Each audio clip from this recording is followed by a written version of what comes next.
Okay, all right, ready? Ready. And a very, very warm welcome. For today, we have the most incredible chef, Roberto Segura, who has won lots and lots of awards throughout the Middle East and internationally. Roberto, thank you so much for coming in today. James, it's a pleasure to be here in your podcast. Congratulations for the initiative, and thank you for the kind words as well. Okay, so look, let's get straight to it.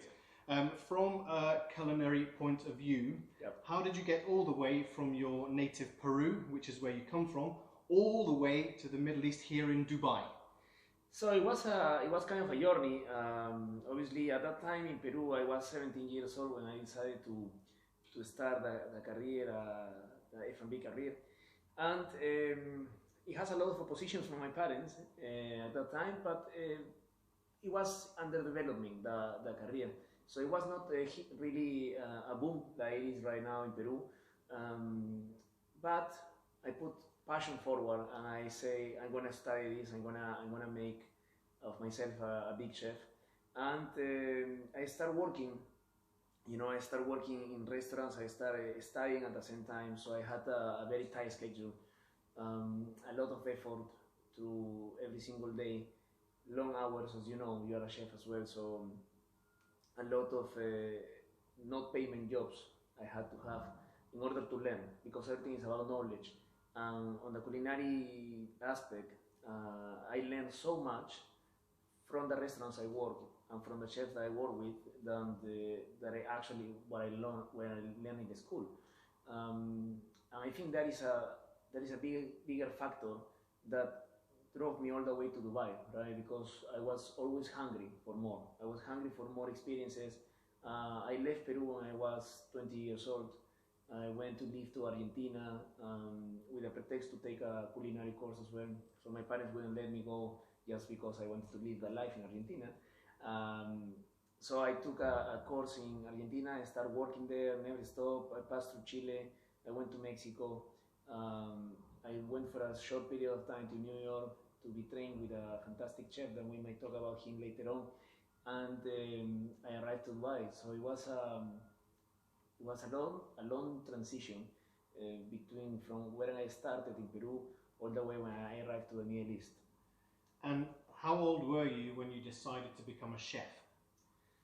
When I decided to become a chef, I was around 15 years old. I started cooking at the age of 11. Basically, that was the first experience in a kitchen that I have. It was in my own kitchen, obviously in the kitchen of the house. And at the time I made my first dish, I knew it was something special. It was a talent that I had. I don't really know if the food was good or not at that time. It really doesn't matter for your parents. But I discovered there this passion behind the food. And then when I was 15 to 16, I had to decide what career I'm going to take. Obviously my parents want me to have a university degree. I wasn't too convinced, and I convinced them to let me study the career of a chef. So I had to take a big decision at 16 years old.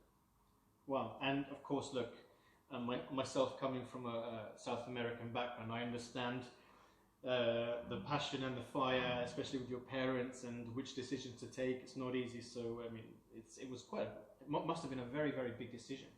It was very tough at the moment, to be honest. My family was passing through a tough situation at that time. I remember my father lost his job. We had some savings for the education, but nothing special. My father was thinking actually to leave the country and go to work in the United States to find a better job, to find a better future for us. And then I remember his words, and he told me, "I'm not gonna leave my family and work, all the way there for you to be a simple cook, right?" And I told him, "Listen, I don't want to be a single cook. I want to be the best chef in the world." Obviously, I'm not yet, but I still have that in mind. That one day I can be, up to the top over there. Amazing. And look, what an incredible history you've had. You've worked with some of the best guys around. I mean, Richard Sandoval, Rafael Osterling, and of course Virgilio Martinez. All really amazing talented chefs. How was it for you to work with those guys? So I truly believe that everything that you do in your life, you need mentorship, right? And I was always looking not for a salary. I was not always looking for the best job. I was looking for the best mentor. I always decided where to work based on who was the chef behind. And if the chef, if the restaurant was managed by an investor, I wouldn't go and work there. I was only going for the chefs if the chef had the decisions. And my first mentor, before I go to those three, is Christian Bravo. That he taught me actually many of the things that I know in my life, and not only about food, but also about how to be a good person, how to be a good professional. And later on, I found the same satisfaction to work with Rafael Sterling, that for me, until today, is the best chef in Peru. Regardless the numbers and regardless the 50 best positions and stuff like that, I believe that he is truly an amazing chef. He was very, very strict in the kitchen. I remember that when he crossed the door, and then when he goes into the restaurant, people start shaking, people start running around, and then people literally throw a lot of food because they knew it was not perfectly done. And if they see that, if he sees that, he will just throw it away and just, you know, like receive katana, as we say, right? So that was one experience. Obviously, the second one was Richard Sandoval. I believe everyone brings something different, right? Rafael, a strong personality and a lot of culinary journey, culinary knowledge, and a lot of technique, and a lot of very focus on what a chef must be. From the other side, Richard Sandoval, I remember he was a personality, right? He was a bit crazy, as we all are. He was all over the place, taking pictures, celebrity chef. Remember one day we were having some beers, and he started shouting, "Venga, venga, venga!" And we were like, you know, "Venga, venga, venga" in Spanish is like, come on, you know? And then he said, "I really like this name, I'm gonna open a restaurant like this." And then after 3 months, he opened a bar called Venga, Venga, Venga. So that was the kind of experience with this guy, right? I'm talking about 45 restaurants around the world. So it's not someone small, it's someone massive that you learn a lot, but from a different perspective. I might not have learned a lot of food techniques from him, but I learned a lot from life in general from him. And then it's, well, Virgilio Martinez, I mean, I was a short period of time with him. He let me be in his kitchen in 2015, I believe. So I traveled from Dubai back to Peru, all the way to Lima. Initially, I was supposed to go to London to work with him for a period of time, but I couldn't get the visa and stuff like that. You know, Peruvians, we are not well received everywhere. So I went all the way back to Lima. And the first, I had an executive chef position at that time in one restaurant here in Dubai. Went back to Lima, and the first thing they told me is, okay, we need you to peel chonta. Chonta is like a kind of a palm heart, you know, but very big. I was peeling chonta for 3 days. Wow. Like, wow. I was So peeling like a chonta proper commie job. Almost, yeah. Not even commie. I believe I was the apprentice of commie. Yeah. And that is, boom, you know, straight in your face. Like, regardless who you are, where you live, you have to go back and respect, right? Respect the kitchen, respect the chef, respect the other workers that are there, you know, that are working there for 2, 3, 4, 5 years, and the techniques that they have and everything. So they won't let you just go there and start cooking, of course. They will teach you from the beginning. Even if you know, it doesn't matter. You will go and learn again. And that is, I think, the biggest knowledge that I get from the kitchen, from Virgilio Martinez. I mean, also, that's the thing, as a chef, you know, you never stop learning. And I think even if you're, you know, 65 years old and you go into a 3-star Michelin kitchen or whatever, you still, as you said, you quite rightly respect the chef, respect the way of the working. even if you know it all, because it's super important. So, and that must have been quite a journey also to go back from Dubai back to Lima. That must have been a long flight. Long flight, sure. Long flight and long hours. You know, when you go back to your home country, you go to see your friends, to see your family, to party a little bit, to eat a lot. I didn't do anything of that. I was working all day because they give me a split shift, so I had 3 hours in between. I never saw anyone. I was literally working all day long, but even today I keep applying a lot of things that I learned from that experience. That was a short experience, but it was amazing. Wow. And look, from all of these fantastic chefs that you've clearly had a lot to learn from, would you say that all of this has shaped your food? Has it shaped, or how has it shaped your management style? Well, it shapes everything. Everything, not only my food style, but my life in general. It shapes the person that I am today. And I still need to become a better person, a better professional. As you say, never stop learning, right? And in the culinary aspect, every one of them, they teach me something different. The first lesson I got from Christian Bravo, the first chef that I worked with, I had 18 years old working with him. And he told me, I made a mistake, a silly mistake. And then he told me, it's all right, you made a mistake, now learn from the mistake and don't repeat it again, right? The biggest mistake, it will be if you repeat the same mistake that you already made. You need to learn from the mistakes. That's something that I do today, every day, in my daily life, in my daily chef life, or in my daily normal life.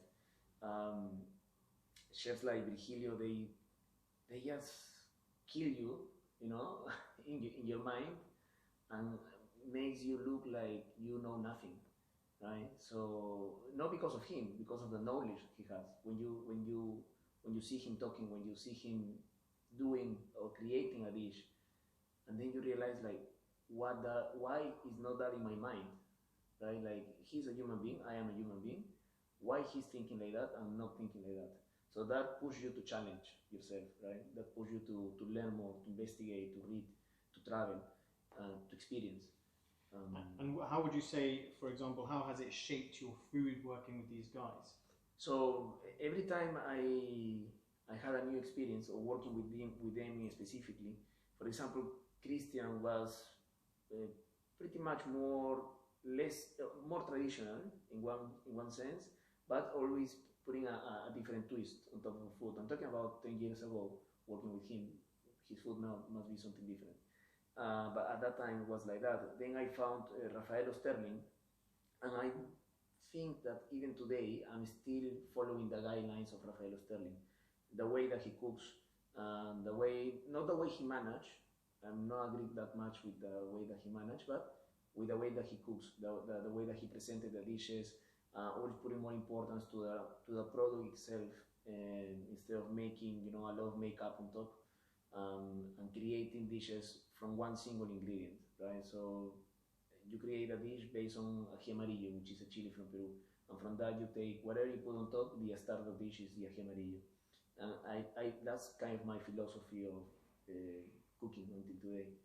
From Virgilio, pure technique. A lot of the decorations, the food, how to process a meat, how to cook seafood, the temperatures, a lot of stuff, but based on technique more than anything else. Because the kind of food he does, nobody can reproduce it outside Peru, because he only works with products around the area that his restaurant is. So you cannot really come to Dubai and do the same. And then from Richard, Richard taught me something very important, that is, be secure of what you want to achieve in that particular dish, and always have 2 to 3 ingredients under your pocket to put it on top, right? For him was chipotle, honey, and lime. That was his key. That was his key. It's like, whatever he will try, he will say, pass me chipotle. Now it's perfect. Well, we all have those that up our sleeves, don't we? And in terms of, and you said, look, that Raphael, in particular had quite a fairly strict management style. Yeah. What would you say is your management style? My management style is very open and very horizontal on the way that I manage the stuff. Um, I get obviously angry, sometimes I get frustrated. I think that the word is frustrated, it's not angry. And the frustration comes when you explain, when you give dedication, when you give passion to your staff, when you're patient with them, and you take the time to teach them, and then the mistake comes, right? And I go back to my first lesson. A mistake comes, okay, mistake came, learn from your mistake. And many things, many times people don't learn from the mistakes. And that's when the frustration comes on top. If you combine frustration plus rush of the kitchen, then you have an explosion, right? A boom. But otherwise, during the mise en place time, I'm very playful and very. I'm actually go there to be a joker with everyone, and I'm playing around and trying to, like, a classic for me will be if somebody is making dough, I start and putting my finger inside the dough everywhere. So just to play with, because everyone is stressed out in the kitchen. Everyone is checking their watch. And I'm like, guys, relax, like, hold on, take a break, go to it, come back. You're gonna be working like stress out, because if you are full of stress, the food that you're gonna be making will follow that the feeling, right? You need to be passionate but no stress. That's for me very important. Well, I completely agree with you, and actually you could be the best chef in the world, but if you don't have a great team behind you, it's useless, right? So no, I agree with you. I think it's good to put your team at ease, and yeah, it's good to have a laugh and a joke with the team during prep time, but of course during service it's game time. So at the same time, you have developed some great F&B concepts internationally and in the Middle East. What do you think has been your biggest challenge so far when developing things like this? Well, you have challenges from the beginning. Depends how much involved are you in the concept. If you are involved all the way from design to front of house, and the selection of the staff and stuff like that, or if you are just based on the kitchen. So I had both experiences. Obviously, be based only on the kitchen and be responsible of the kitchen is much easier. But still you have, challenges of the staff is number one for me. The biggest challenge is to get your staff on time, to get good staff, and to come up and analyze a little bit the personality of each one of the people that are there. And as I always say, you're a group of 20 people, let's say you have 20 people in your kitchen, that spend more time in the kitchen than in your own house. So if you don't get along one to another, you're gonna end up killing each other in the kitchen, right? So because you have all these feelings. So that would be the biggest challenge. Get people along, study people, try to be a psychologist for them, and come up on time for the opening day, right? With the recipes well established, with the costings, with the presentations, and with the people following you by heart. That's very tough. I always try to put a leadership instead of a position in front. So I try always to show them that I can do it, so they can do it. So it would be like a work with example kind of situation. And when you are in a weight range, like working from the design, with a construction company, and you are involved in every single aspect, then is when the biggest headache comes. And for me personally, when I did it, it came a challenge in myself, that it was going far from the kitchen to be more an entrepreneur and start developing a restaurant from scratch. And I miss it so much. I was not comfortable making it. I was being afraid I was losing my passion for cooking, just because I had so many more things to do in my head. And then is when you need to put everything in a balance and manage your time, right? Manage the time. I think that's a very key factor when you're opening a restaurant. Manage your time, because there is time for everything, but there is always an opening with the deadline. Oh, absolutely, and I think that's something specifically within this region. Yeah. You look at Dubai, you have 12,000 restaurants here, deadlines to be met, suppliers to talk to, also dealing with the authorities or the government, so on and so forth. And I think you're right, being a chef, you're a chef, you know, and you're passionate about the food and the cooking. Yeah. And then when you go outside of that, having to deal with all of these other things, it's quite easy to lose the passion, because again, the frustrations come in and then all of these things happen. So I completely understand. But at the same time, when we go back to your food and then we look at things, what you do on your Instagram page and things like this, now you've actually set up your own YouTube channel. Tell us all about that. Well, obviously the lockdown, we had a very long time in lockdown, and my parents were here, so I went not out of my house for 2 or 3 months just to protect them because they're old. And I start coming up with different ideas, right? I always wanted to do it, and I think a positive thing about the pandemic, that the war is happening, is that it gives you the time that you need it, right? To do things that you have long time in your back, trying to develop or trying to do, and you have never the chance because you're always busy. For me, it was the perfect time. Everything started like a silly video making a dish for a friend, and then I take it from there. I try to start developing a real channel, right? And from there, it ramificates to different things. The Instagram, to put more attention to the Instagram, not only because you want to be famous, it's because you want to generate business as well, right? And today, Instagram is the most powerful tool to generate business around the world and to be known. So obviously it came from there, the YouTube channel. I'm sharing everything what I share in the Instagram, I share it to the YouTube channel, and I went to different kinds of series in Instagram, passing from the Peruvian, 100% Peruvian cuisine, more restaurant technique side of the food. Then I went into a healthy concept, and the healthy concept is amazing because it actually makes you eat healthier, right? Because you start preparing, you start investigating, because if you're gonna go out there and start cooking something that is supposedly healthy and is not, then you know people will kill you on social media. Of course. And then you start investigating. I tried being vegetarian for a period of time as well. I actually tried vegan, but it didn't work. So I tried vegetarian, and it was good. It was amazing. I felt good. I lost weight. I felt lighter, and I discovered so many options. Because when you talk about vegetarian, you think about carbs, right? There's not much else to eat, but there is a lot. It's a wide range of food that you can find and source in Dubai or in any part of the world. Then I went into the Nikkei cuisine again.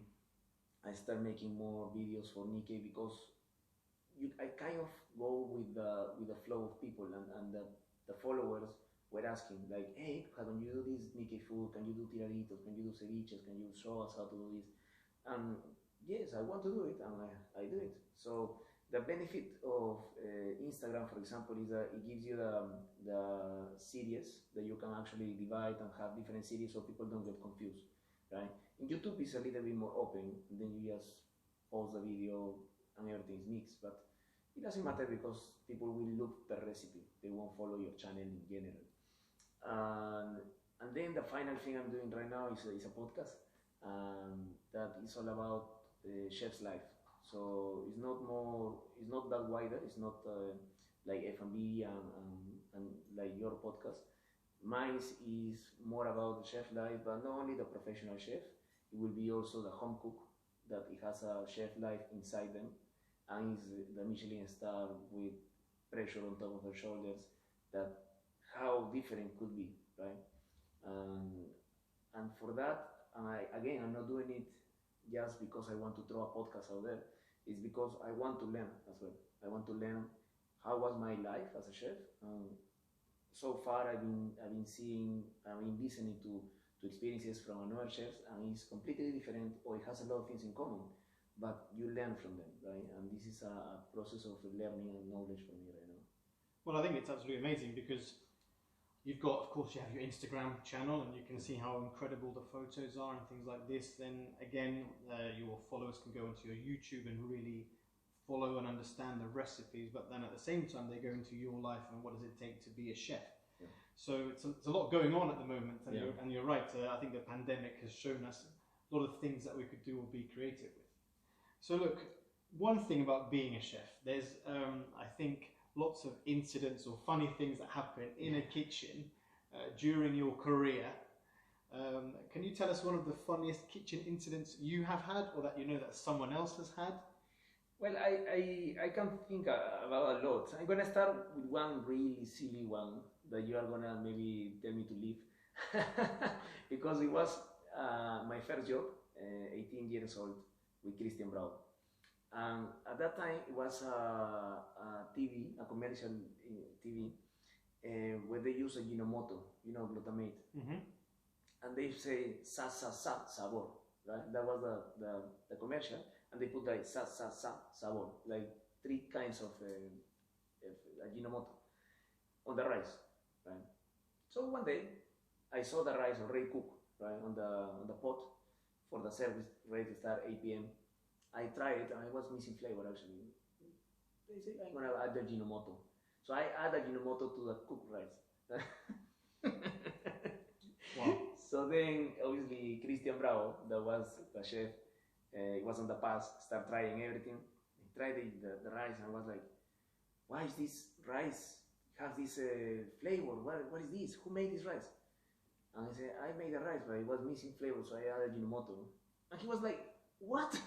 Oh my God. Why would you do that? Like, first, you don't use Ajinomoto. Second, like, you have to do it when the rice is raw, right? No cook. So it was shocking. It was a time that you want the air to open and then just go there and stay there, right? Well, another one was for a customer. He was people with money that thinks that they know about food. It was in Peru, and they order carpaccio, right? Mm-hmm. And they say the waiter come back to the kitchen and say, the customer is complaining because of the meat is raw.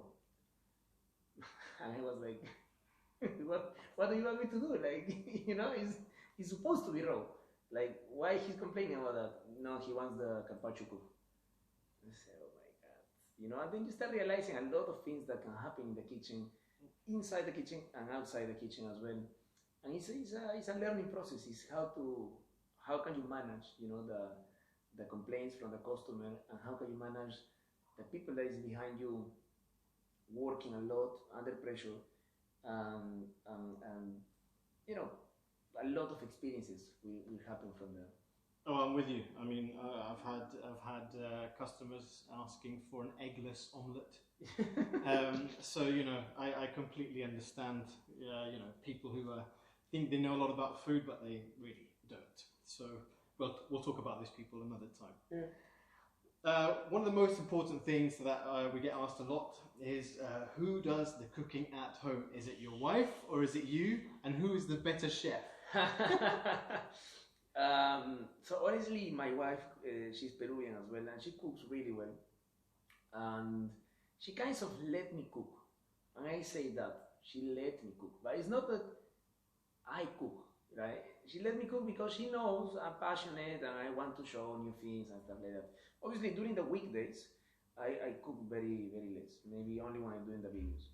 On the weekends are my days, right? The weekends are my days that I want everyone outside the kitchen. That's my space. I put my music loud and I start cooking. Now with my son, he's 2 years old, so I start asking him to join the cooking process, and he loves it, right? He gets very concentrated, very focused. But when my wife cooks, she does the best lasagna in the world. I would say that. I try lasagna all over the place because it's my favorite dish, and I cannot find a lasagna like the one she made. Right? It's just fantastic. And then anything for me that comes from somebody else, that's something different. When I go to eat to a house, or when my wife is cooking, anything will be amazing, right? Because I'm very easy to please in that sense. That would be different if I go to a restaurant, right? And I'm paying for food.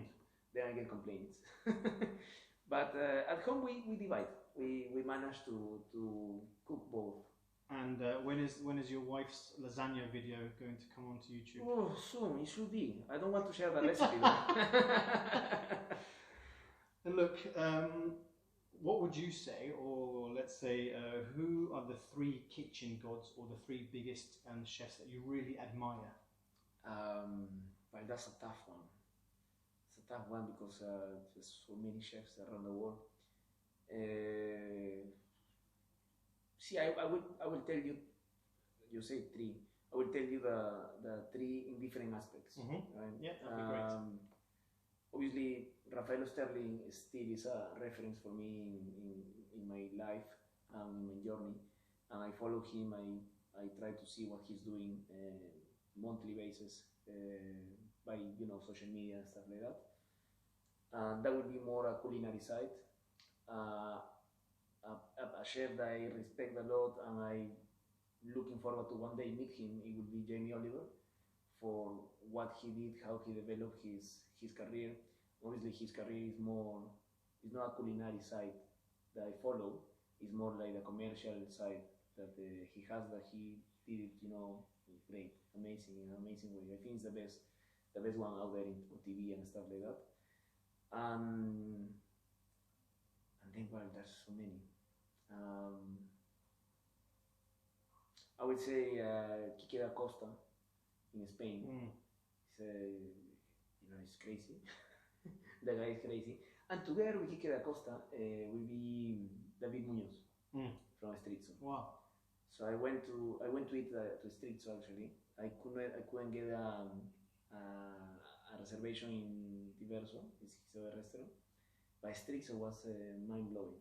It was amazing, and I actually have in my mind to one day come up with a concept similar, a small bar in the middle and people sitting around and the bar and the kitchen being sharing together.